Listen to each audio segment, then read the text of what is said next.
So good morning and welcome to the first keynote talk of ASHRAE Third International Conference on Efficient Building Design, Material, and HVAC Equipment Technologies, to be delivered by Professor Chen, who is the James Dwyer Professor of Mechanical Engineering at Purdue University, USA, and Chang Jiang Chair Professor of Tianjin University, China. He serves also as the editor-in-chief of the international journal Building and Environment. Professor Chen was Principal Director of FAAA Center of Excellence for Airliner Cabin Environmental Research in the United States and founding director of Tianjin Key Laboratory of Indoor Air Environmental Quality Control in China. He has published 3 books and over 400 journal papers, book chapters, and conference papers, and has been invited to deliver over 150 lectures internationally. Google Scholar shows that his journal publications have been cited by more than 12,000 times, and his H-index is 62. Dr. Chen has received the Distinguished Service Award from International Building Performance Simulation Association, the Overseas Chinese Contribution Award for Creative Talents from All China Federation of Returned Overseas, the John Reitberg Gold Medal from the Scandinavian Federation of Heating, Ventilating, and Sanitary Engineering Associations, and the Willis Whitfield Award from the Institute of Environmental Science and Technology, the Distinguished and Exceptional Service Award from ASHRAE, and Career Award from the National Science Foundation in the United States. He is a fellow of ASHRAE and ISI-AQ. Professor Chen will be talking to us today about inverse design of indoor environment by CFD-based optimal methods. Please join me in welcoming Professor Chen.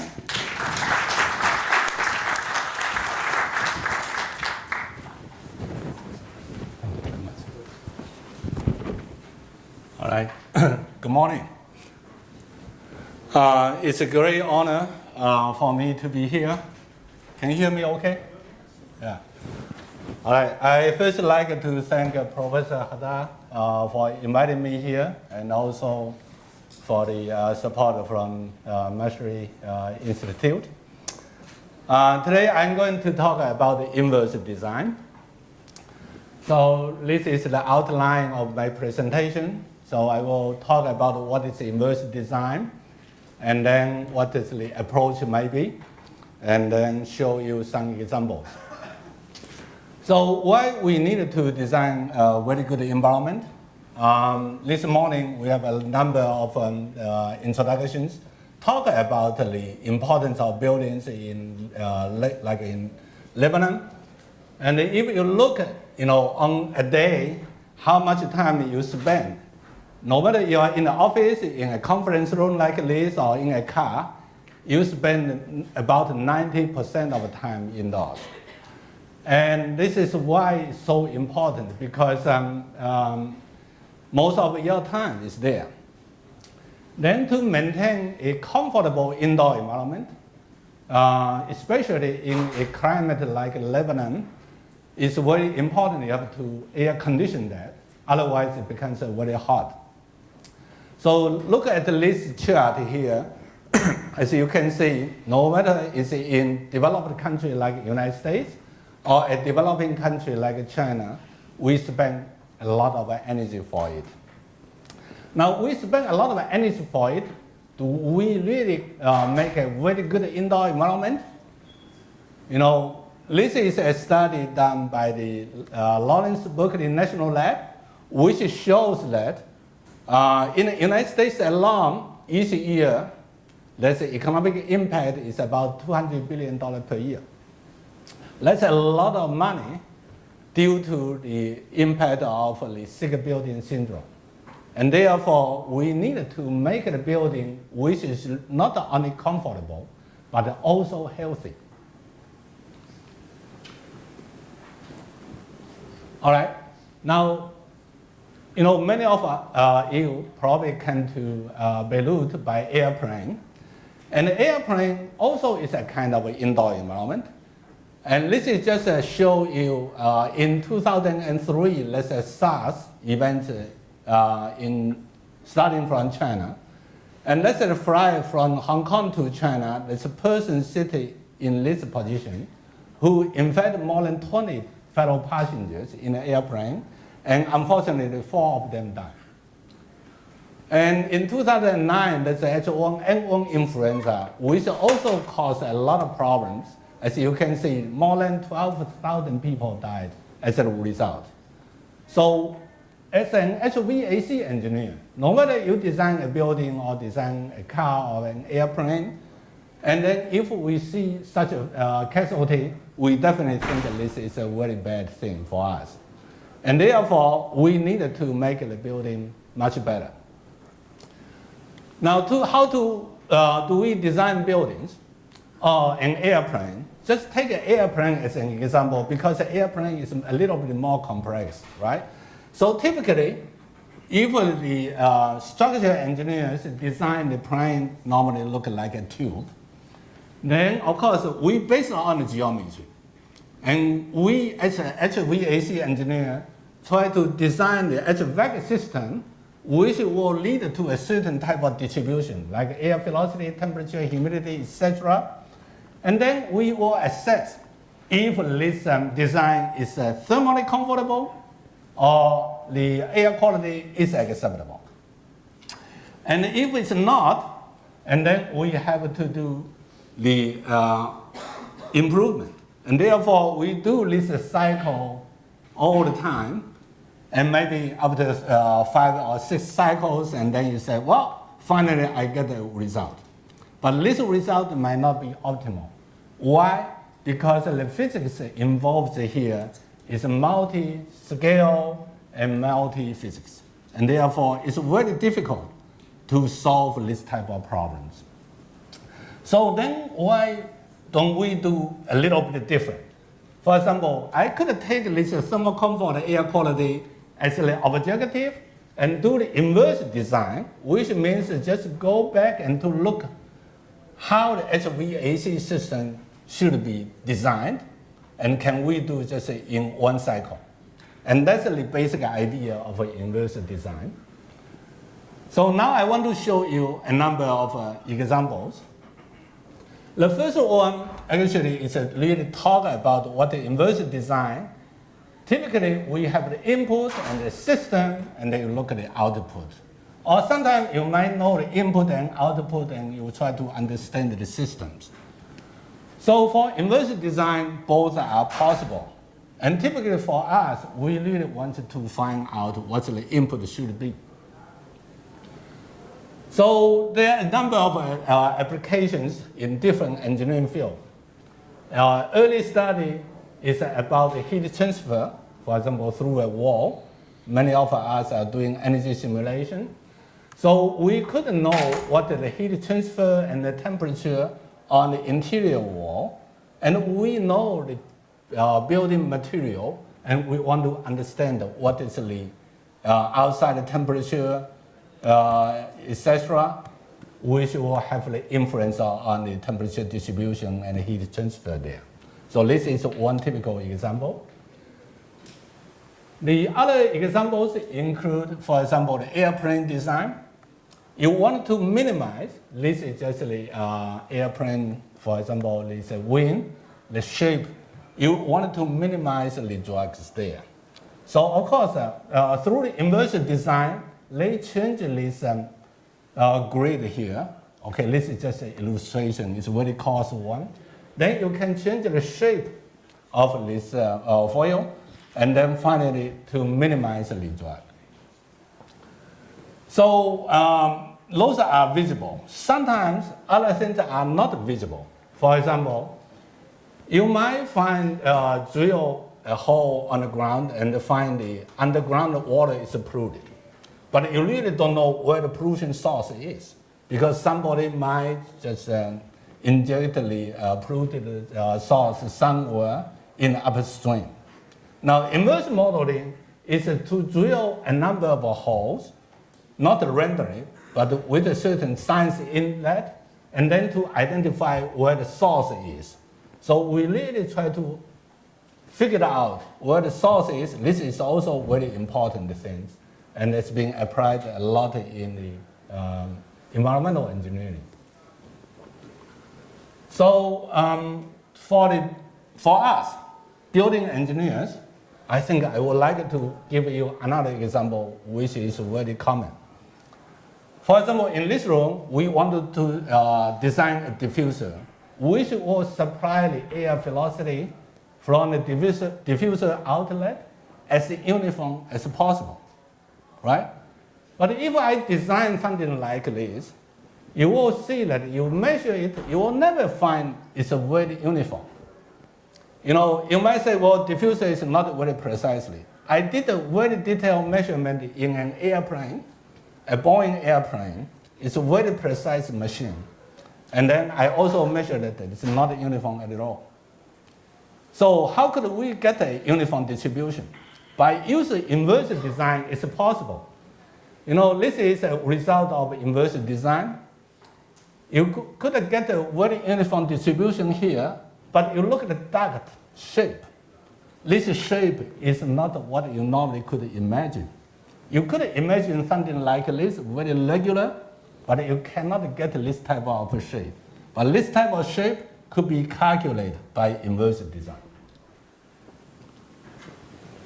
So a couple of years ago, we did a study for the airplane. This is Boeing 767. I only studied for 3 rows here, okay? So we put a sensor here, and of course, sensor could identify the contaminant concentration. And by using that information, we could calculate back inversely to find out what the source location is. So the red area here means is the possible source location. We could identify the source location with an error about a half seat. And this is also an inverse problem. And what we solve is not Navier-Stokes equation. Because if you solve Navier-Stokes equation, you know that you cannot inverse that. You inverse it, it's a process of entropy decrease. And we learn from thermodynamics, entropy can never be decreased. So we have to twist the equation a little bit by solving this second order differential into the fourth order differential. And therefore, we could solve the problem. But this type of method, if I wanted to design a HVAC system in this lecture room, is impossible.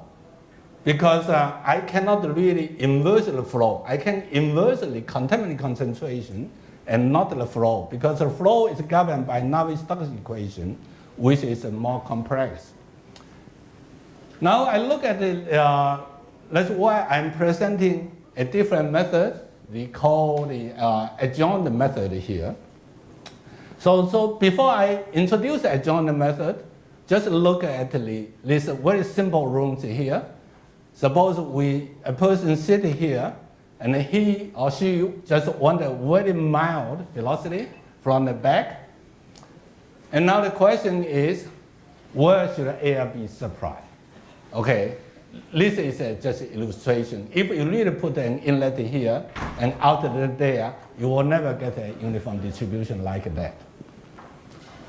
But we could twist the design a little bit.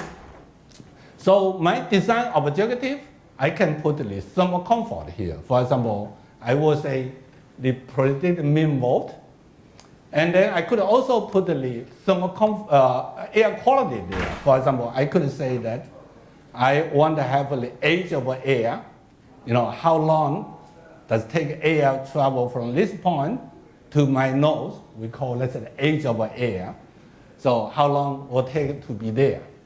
And then I wanted to find out where the inlet should be, on the bottom, on the top, or maybe somewhere else.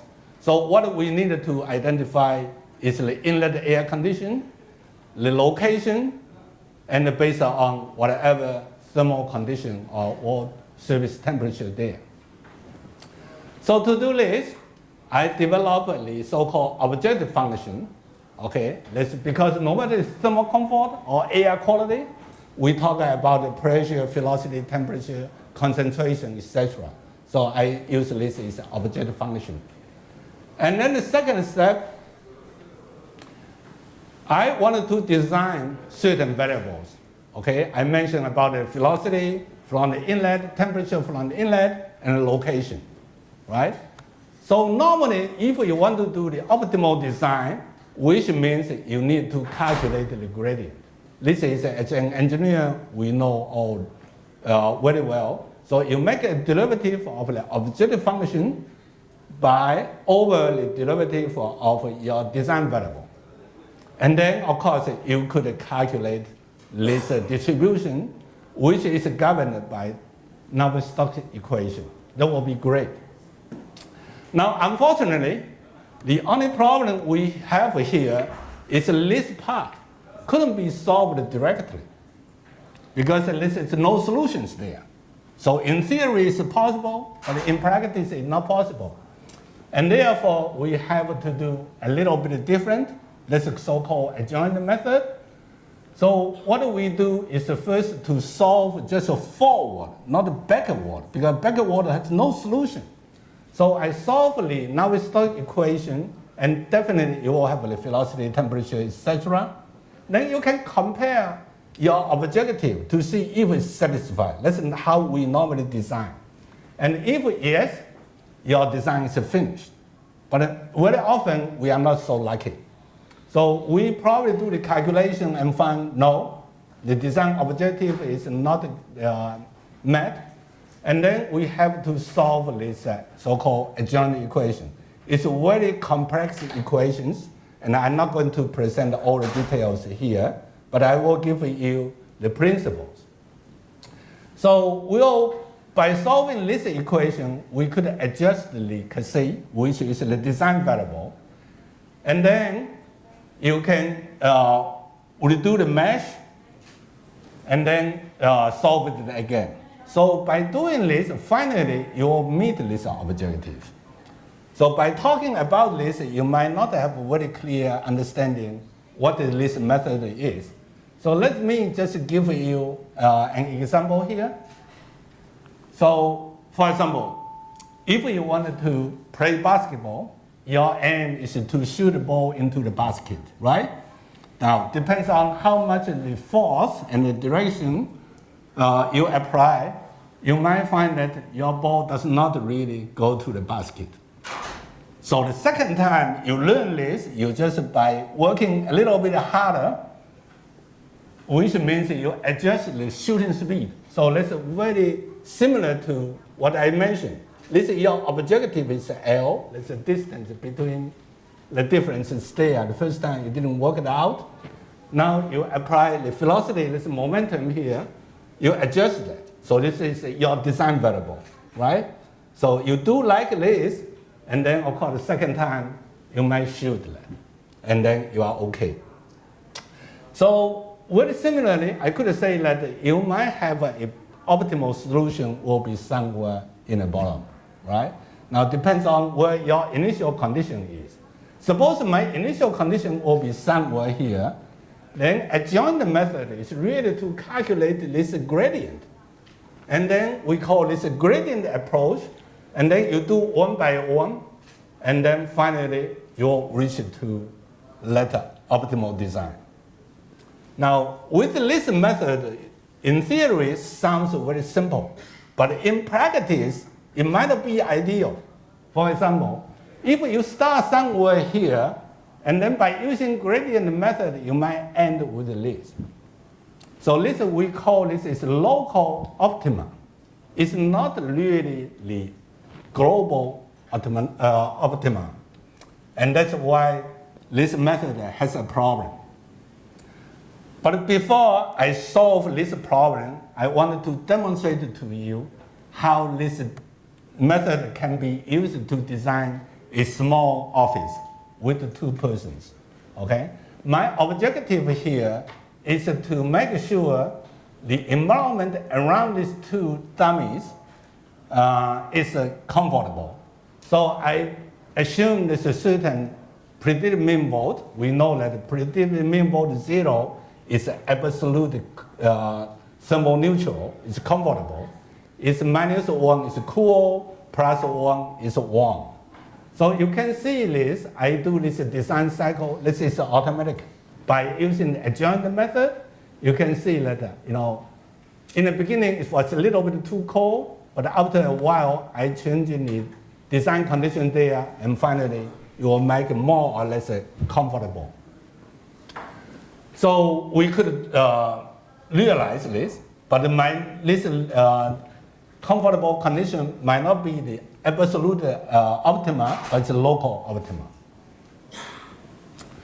So that might be very simple, too simple to convince you.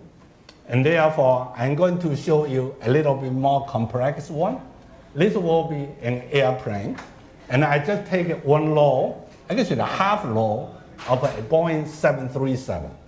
And I do the same thing, okay?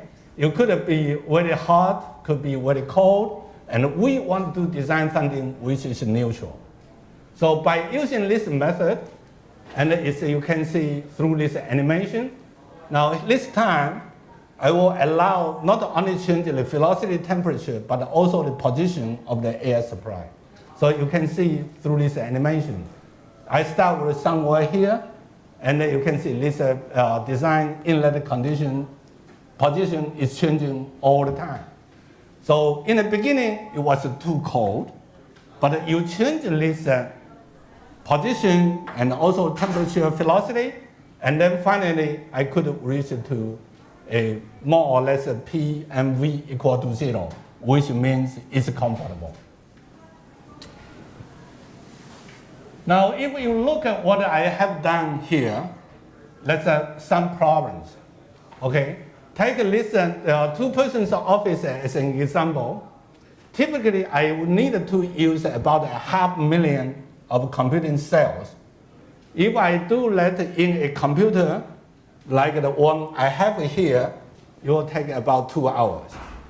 And normally, as you can see there, I use between 10 to 20 cycles, which means I will use 20 to 40 hours to design such a simple office.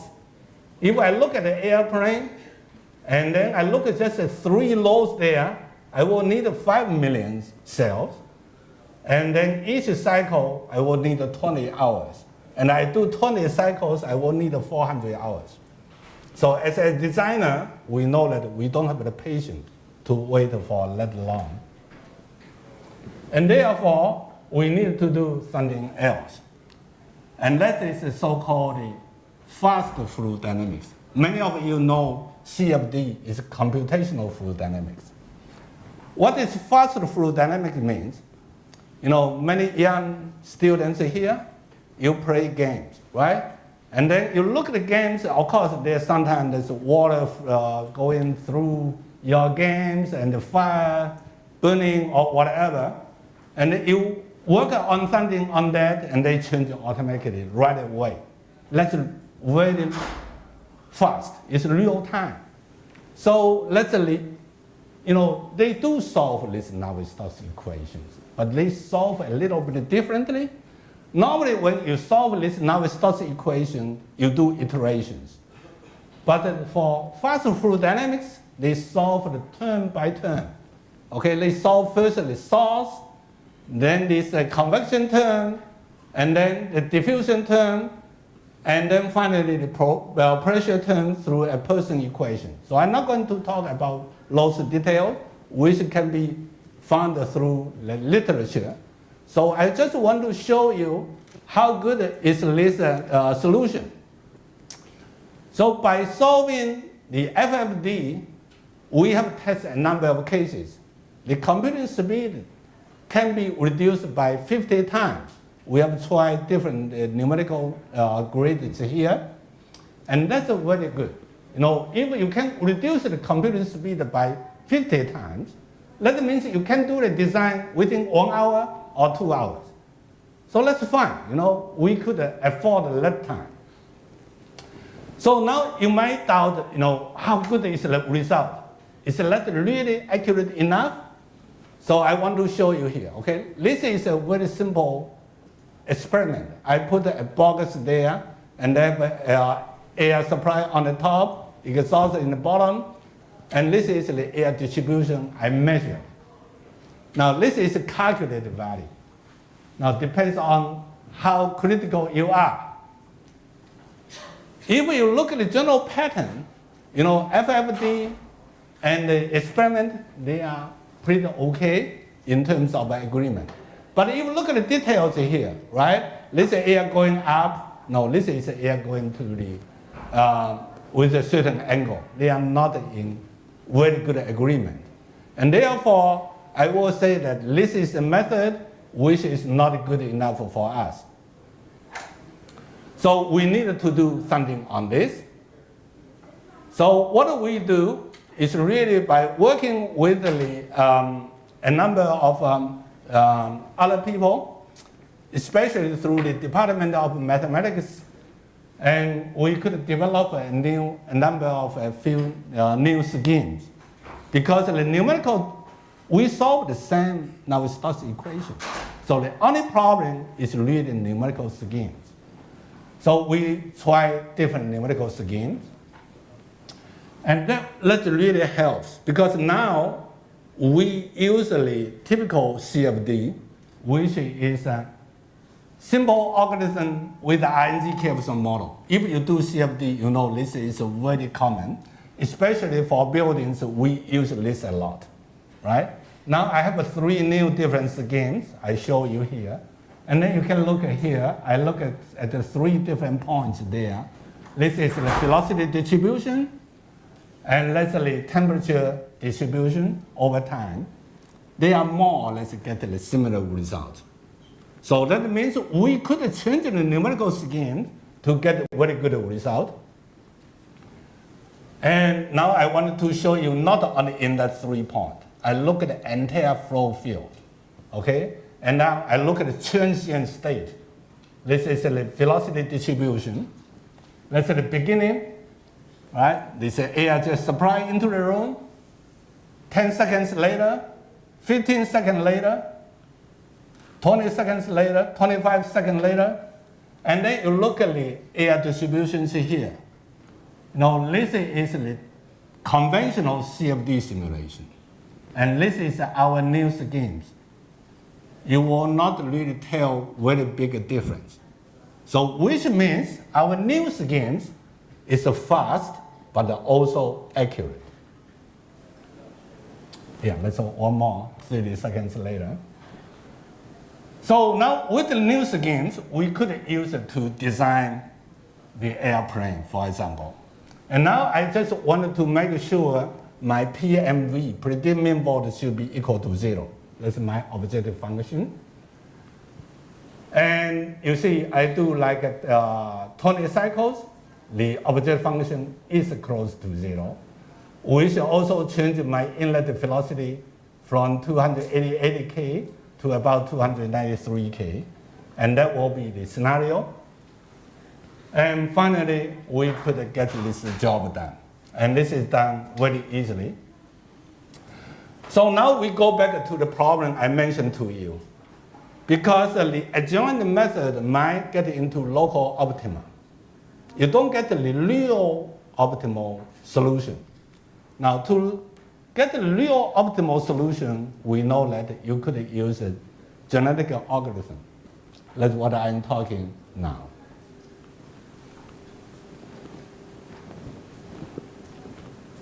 Okay, genetic algorithm, I'm not going to very detail, but that's definitely, that there's 4 steps there. You start with a population, all right? You do the selection, crossover, mutation, and then this is a new population. So by doing this, you do the iterations, and then finally you might make the optimal design. So this is a technology already exists for more than 20, 30 years. It's very mature. So we could just use this method and just use the CFD to generate the new population. So let's talk. Normally you do, right? You like to design the air conditioning system for this room. You try different methods by using CFD. That's really more or less like a genetic algorithm method. Now to do this, I just show you again this two-person office, right? And I have the air supply. And then you can see that after certain generations, which means you selected the optimal one, finally you might get the very low PMV, which is the optimal design. Now, good news is this one you always find global optimal design. But the bad news is you need a lot of cases. If you don't have calculated a lot of cases, you don't get the optimal design. And this is 200 cases. It's a lot. I don't know how many of you can afford to design this legacy hall 200 times. Right? So, but anyway, it's a method there. We even make this one to design airplane. We have just given the target, and they will design the air supply condition, etc. So this is already available, but it just costs too much computing time.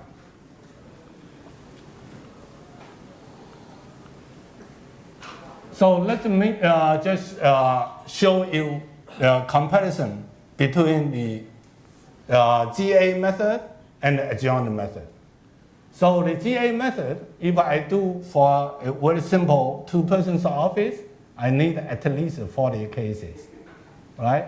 And then you look at here, finally I could get, for example, I just designed one variable. For example, just the velocity.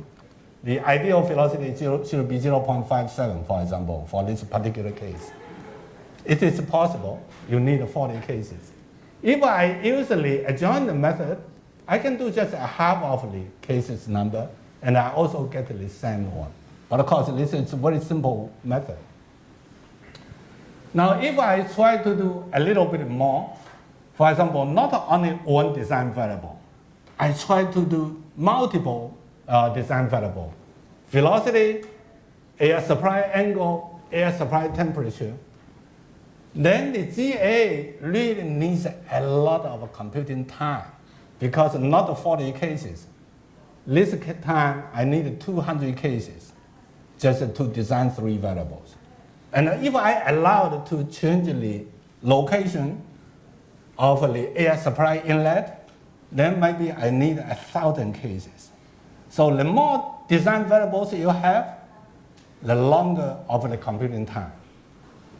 But if I use an adjoint method, then it doesn't matter how many design variables, your computing time remain the same. So the idea is that can we just combine the two methods, try to reduce that, right? So this is just comparison of the computing time. As I mentioned, GA is 2 time consuming. So if I use the adjoint method plus GA, I can reduce the computing time considerably. And therefore, that will be a solution, but still take too much time. And therefore, there's a lot of other solution methods. And I'm going to introduce one very simple method. It's called this proper orthogonal decomposition method, or POD method. So this is the principle. I'm not going to talk in detail. Let me just illustrate how this method looks like. You might have a possible solution along this line. The POD method is only calculate a few cases. This green dot is what you calculate. Then they just more or less look like a curve fitting, okay? You get this dashed line. Then if you want to find the optimal solution, you look at what's the lowest objective function. So that's the POD method in terms of principle. And now we go back to this simple cases here. And now my design, for example, I could change the air supply direction I could change the air supply temperature. So POD is really just look at all the possible solutions. Okay? I change the angle into 3 different angles, temperature 5 different temperatures. So you look all together, I need to solve for 15 cases. And by doing this, it is possible you might find the best solution. For example, through the calculation of these 15 cases, you will find that in this area, you don't design something like that because your PMV will be too low. So you have to work on this part. And then your optimal design, you look at the lowest PMV will be at this position. You get a very low PMV here.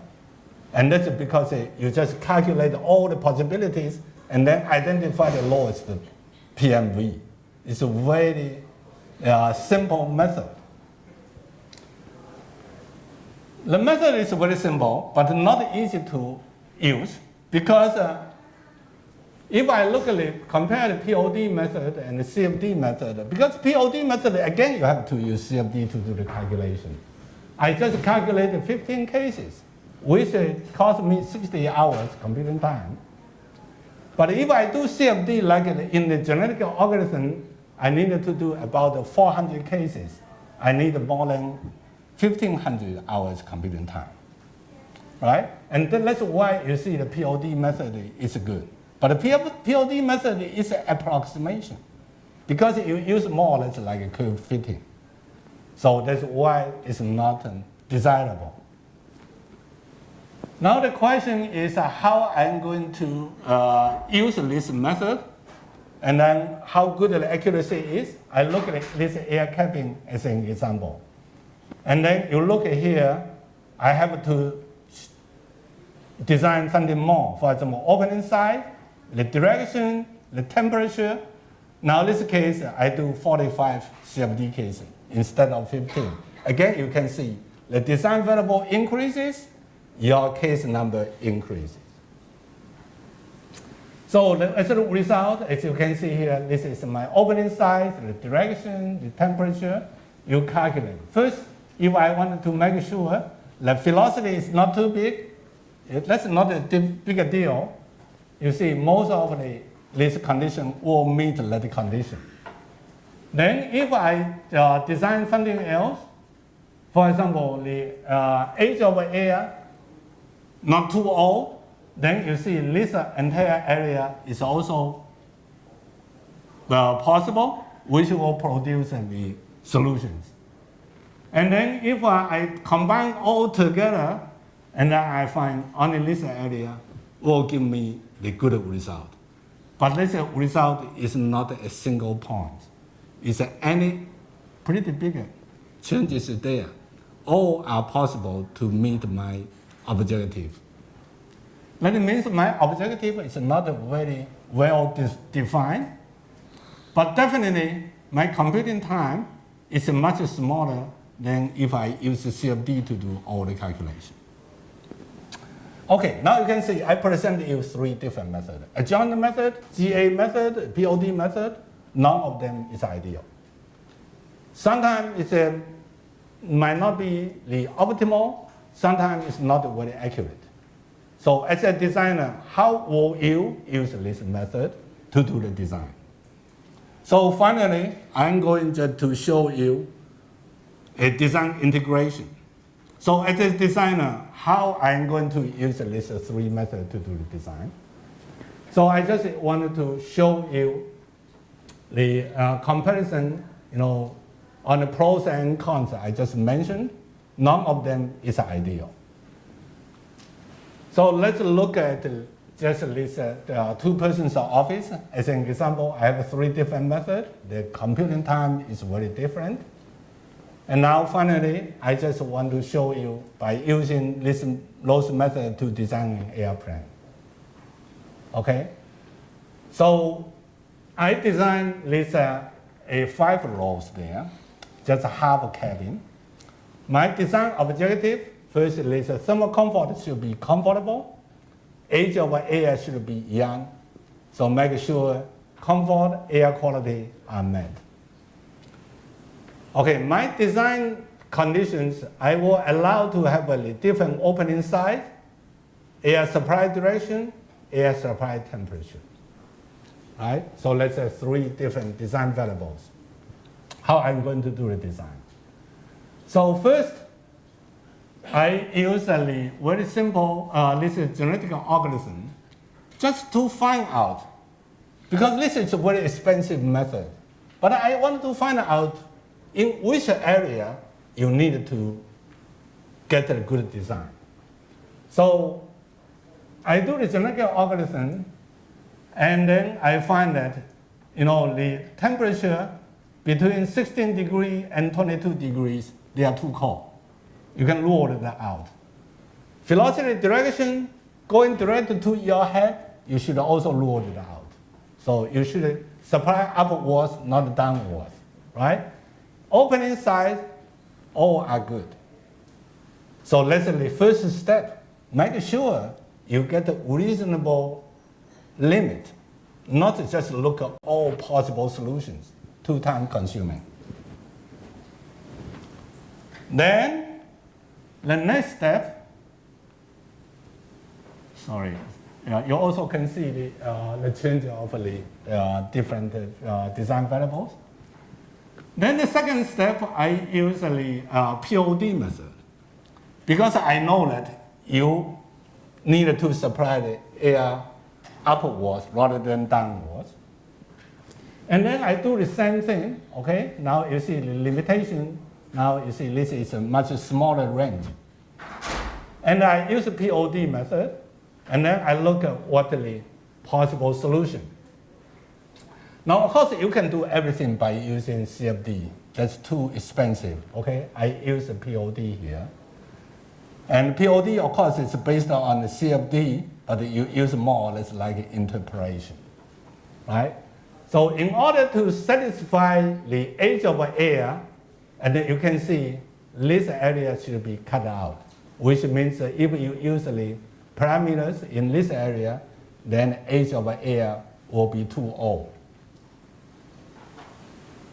Then the second part, the second part, I wanted to design the thermal comfort to be comfortable. Then you look at this wide area should be ruled out, because they will make you very uncomfortable, okay? Then you combine these two together, and then apply to the entire original one. You see, from the bigger cubicle to small cubicle is by the GA method. Now, within this small cubicle, I finalize into the blue area is by the POD method. But the POD method is still not optimal. Now, finally, I use this adjoint method to look at this blue area. And that's the final optimal solution.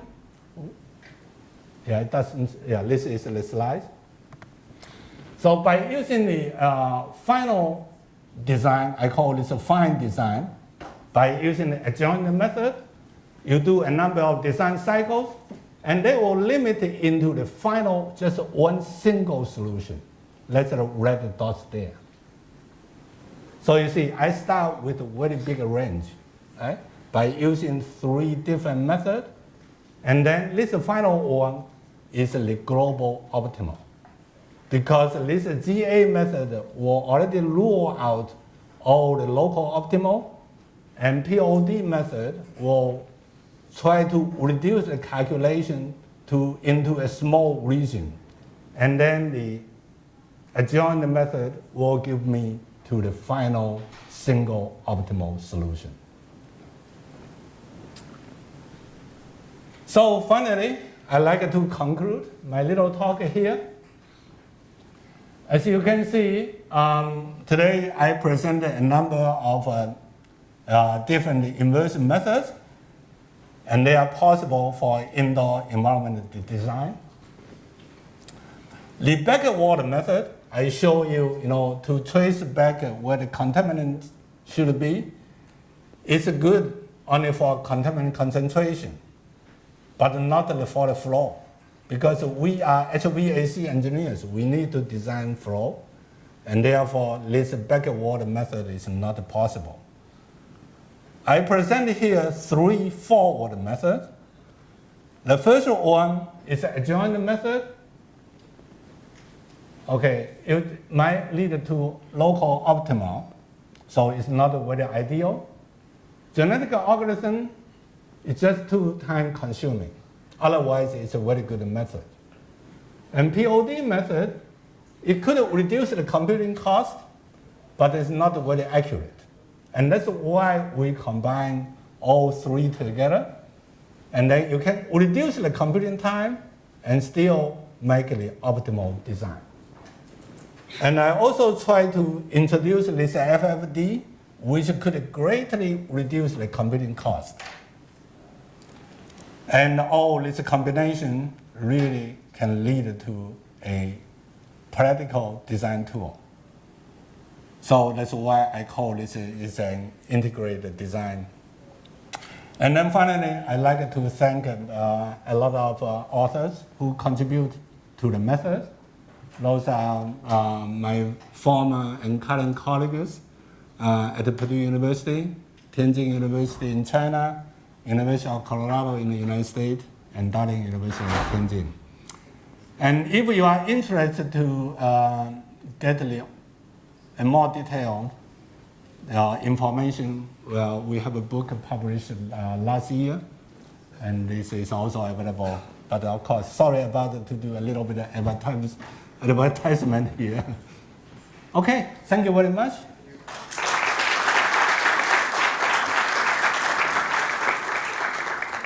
Thank you. The floor is open for questions. Yes, Professor Rahid. Thanks for this presentation. I just want to ask, so ideally you would start with the POD method, correct? To speak the entire domain. Yes. Using a certain resolution. Right. And then you fit it, and then you zoom in locally using the adjoint method or probably the kinetic algorithm. Right. Now my question, how do you decide on the spacing between the points of the POD method so that you don't miss a minimum? That's a very good question. You know, if I'm just a student and never have any design experience, I might end up no result because I have to start from 0 to infinite, right? So that's not recommended. So typically, we still will say that if you are an HVAC designer, so from your experience, you know what the typical range should be. And then starting from there, you know the minimum, maximum, for example, for the temperature, velocity, etc. Now, how many of them within one dimension you should use? That's your question. This is again also based on experience. If the gradient is very big, you probably need more points there. For example, I show you typically for temperature I use 5, but for the angles I use 3. But that's not really the rule. It just depends on the airflow patterns. You will see which one has more influence. And in my case, the temperature, of course, is more linked to the thermal comfort, and therefore I use more points there. And the angle might not be so crucial to the thermal comfort, and therefore I just use 3. So this is based on experience. It's not really very scientific. So from the simulations, you did all of these examples. Typically, what's the difference between the optimal solution obtained using the POD and the optimal solution by taking the further direction of doing the adjoint or the kinetic? What's the incremental? The talking about the accuracy between POD. No, let's say the POD improved things 90%. Yes, that's what I'm trying to say. Do the adjoint. Right. Further improvement. The improvement is pretty significant, okay? It depends on, because I show you here is a very simple design cases. Now, if we talk about, for example, the duct design, in the beginning I mentioned the shape of the duct. So your POD method will only tell you your duct size should be like 4 or 5 inches, but will never tell you what the shape should be.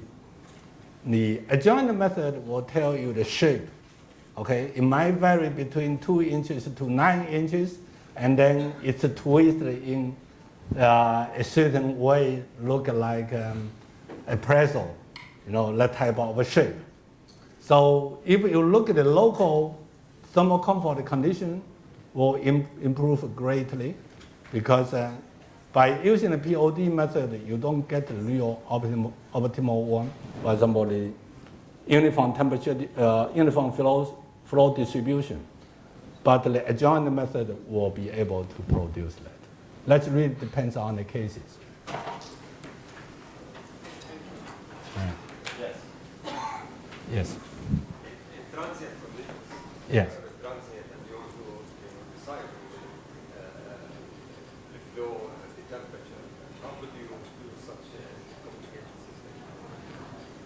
system? This is a very good question. Transient conditions, we didn't do much in the book I mentioned. However, in theory, it is possible. Okay, but it's just a lot of computing time is involved, because you just add one more dimension. That's the time there. It's a very will need a lot more computing times. Okay, I have a question. Yes. You concentrated on temperature. Yes. What about humidity? Was it taken into consideration, or? In this case, we assume a fixed humidity, all right? But if you wanted to include humidity, it is possible. For adjoint method, as I mentioned, it doesn't matter how many design variables you use, right? But if you talk about the GA method or POD method, then humidity is one more dimension. That will just make a lot of more cases. Yeah, but Yeah, I know. different, Yes, right? yes, definitely. Like in Beirut, it can be very important to consider the humidity. Yes, yeah. Any other questions? Okay, thank you. All right, thank you very much.